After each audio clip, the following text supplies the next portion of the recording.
Following on from this, client 2's week 3. This session is directed towards the high intensity to act as a maximal calorie burning session in an attempt to maximise weight loss, as the two previous sessions haven't been at high intensity as possible. The client 2 can be worked safely in this environment, can still be worked safely. So the warm-up, the running on the treadmill will allow the SA node of the heart to be simulated to contract the heart rate via the aspect such as the release of adrenaline and venous return. This will therefore increase the heart rate in order to prepare the aerobic energy system to decrease recovery time after the session. Additionally, this is prescribed to be performed at a low intensity in order to prevent the client from working anaerobically, which will cause the client to be fatigued quicker and wouldn't be helped by their medical condition of their underactive thyroid gland.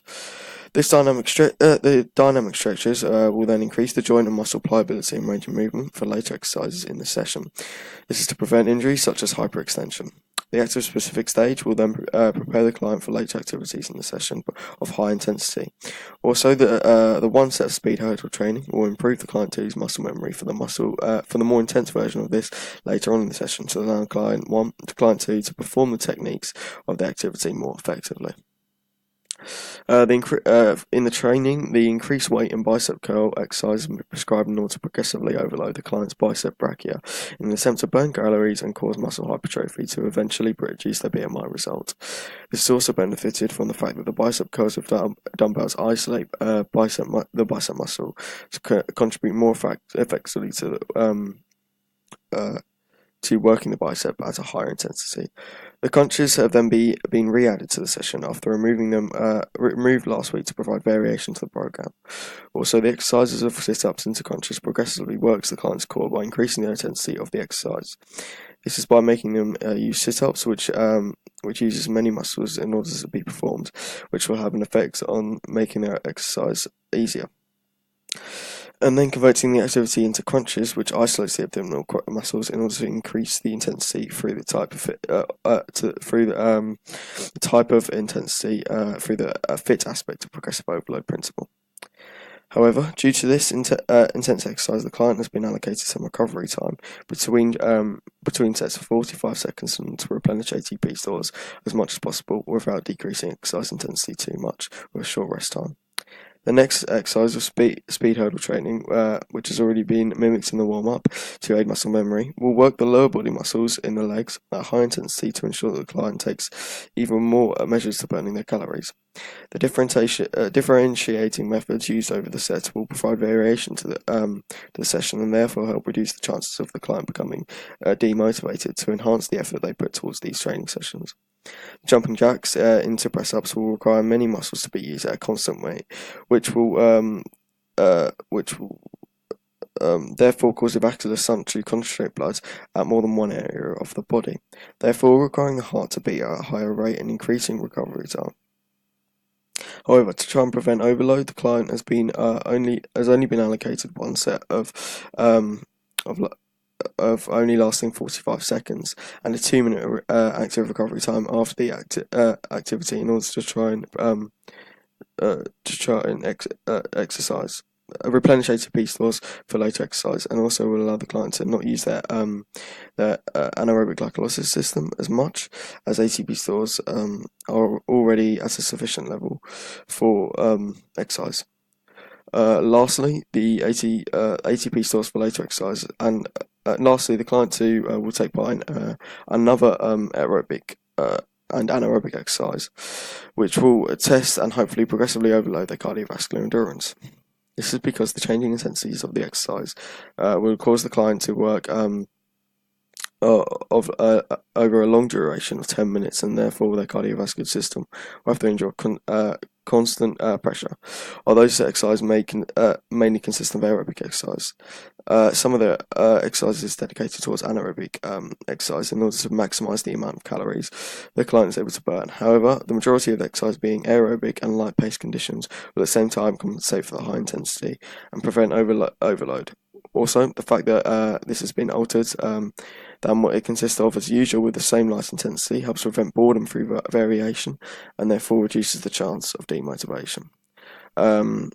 Due to the high intensity caused by this session, in order to focus the client's training on burning calories for weight loss, the cool down will undergo a light paced netball sheathing drill to provide variation to the cool downs provided to the program.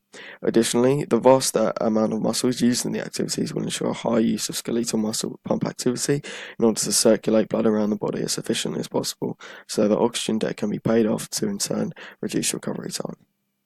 Following on from this, the static stretches will hopefully isolate the key muscles used in the sessions, like the side lunge to maintain muscle pliability and the range of movement to ensure the muscles can be used again as soon as possible without being injured.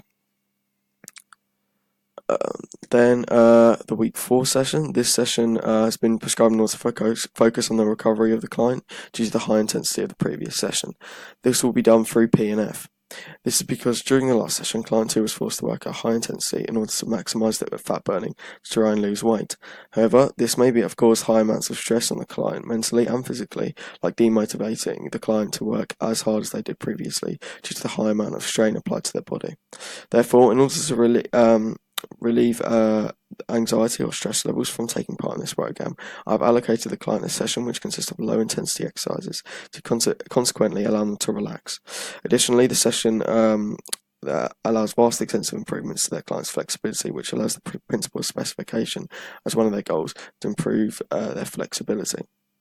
This reversibility session starts off with a warm-up which has been allocated at a more lightly exercise intensity in previous weeks, like cycling on an exercise bike, as the client's heart rate doesn't need to be increased to such an extent.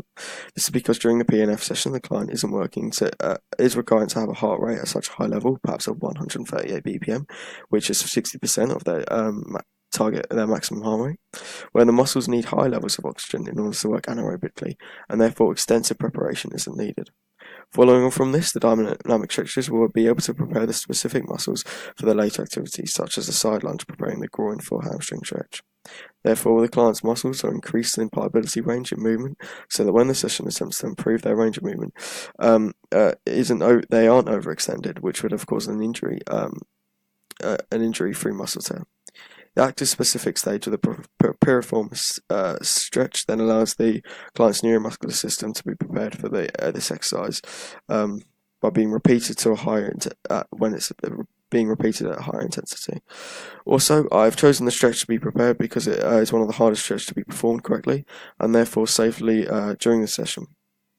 Can be carried out safely during the session.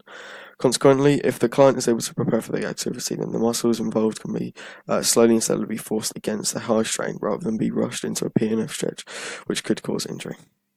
The first P&F stretch was a stretch for the hamstring muscles, as in order to improve the pliability and range of movement for later sessions, where this muscle will be used frequently. Additionally, the muscle's flexibility will now be able to progressively overload as it has been worked at similar intensities over the weeks with exercises such as running on a treadmill. Therefore, now that the client is able to increase their flexibility through the P&F stretching, a maximisation will be provided of movement in this aspect of their target, of improvement in their target.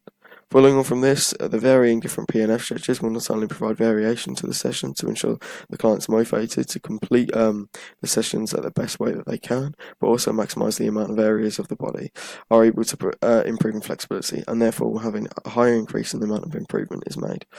The cool down, although the session didn't require the client's various aspects of the body to be declined during the warm-up, as for example there would be little to none oxygen debt, as the working muscles of the body would have been provided sufficient amounts of oxygen during the low intensity activities.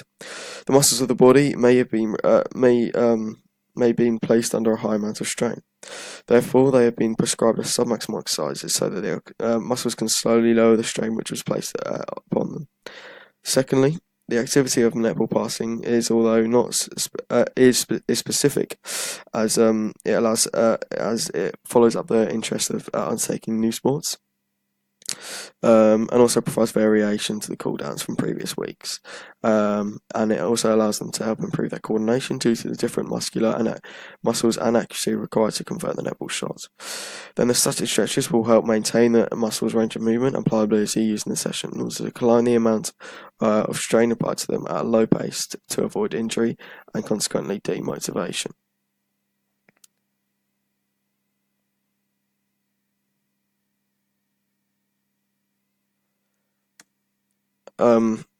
Week 5, this session is similar to the previous sessions of accounting for the reversibility of the client's progression in these fitness sessions.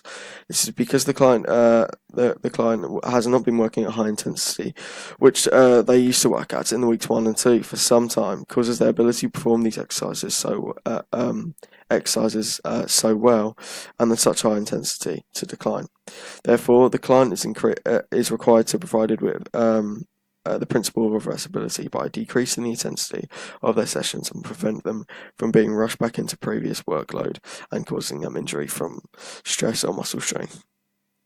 The warm-up. The first part of this exercise provides the continuation of adding new sports to the client's lifestyle via these fitness sessions. This is prescribed as the client doesn't take part in much sport, and therefore by encouraging this and showing them new ones may make them interested. This will consequently maximise the amount of weight that may be lost, as the client can take up the new sport in their own or rest time because of the interest given by the program. Additionally, the low target heart rate of 60% of their max heart rate will slowly allow the heart rate to increase to allow the use of the aerobic glycolysis system for later on in the session. Following on from this, to not cause the client to work anaerobically, the activity will only last for 1 minute. Additionally, the dynamic stretches such as shoulder circles will also allow for the range of movement and pliability of the deltoid muscle to be increased. As an example, this will provide the muscle with an increased ability to work at high intensities, with the reduced chance of causing an injury as the muscle is already prepared. The active specific stage of rowing then prepares the right muscle groups, which will be used later on in the session to be prepared. Additionally, the client muscles memory will be able to come into use, and therefore carry out the exercise later on, and to a greater extent as they will have the knowledge obtained from this.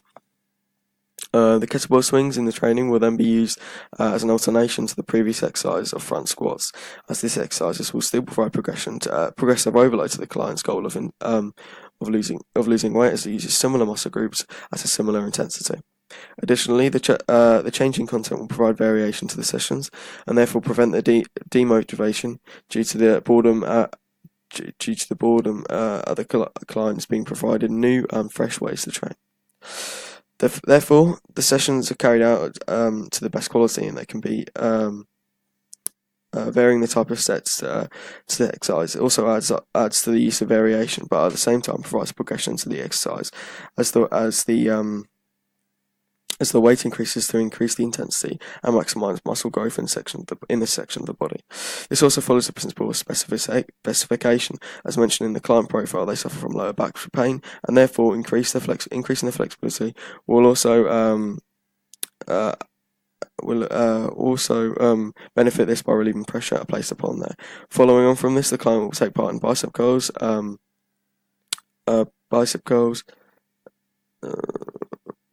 but acts a method of reversibility due to the weight recovering muscle from weeks 3 needs the time to build the strength and ability to resist force to the extent they used to be able to. To also contribute to this, the client will be allocated a minute rest time where the ATP stores can replenish to ensure that the muscle is provided with sufficient amounts of energy. Following on from this, to once again relieve pressure, strain the client's core by improving the range of movement and its pliability. The client has been allocated the piriformis stretch at low intensity. Additionally, they will be familiar with this stretch, so it can be performed at the best efforts to maximise pliability. Finally, the rowing exercise will act as a method to cause the client to lose weight. However, although the exercise mainly consists of aerobic exercise of 80%, being that the client needs to be provided reversibility to forcing them to work anaerobically for too long of a duration may cause overload, therefore demotivation. Cool down. Due to the aspects of the session such as oxygen debt, the client will undergo submaximal exercise stage, where the use of the skeletal muscle pump will provide efficient blood circulation to in turn give sufficient amounts of oxygen to the working muscles and therefore reduce the recovery time via the eradication of oxygen debt. Finally, the static stretches used will provide clients key muscles using sessions to be maintained to range of movement and pliability to ensure that the muscles undergoes recovery efficiently.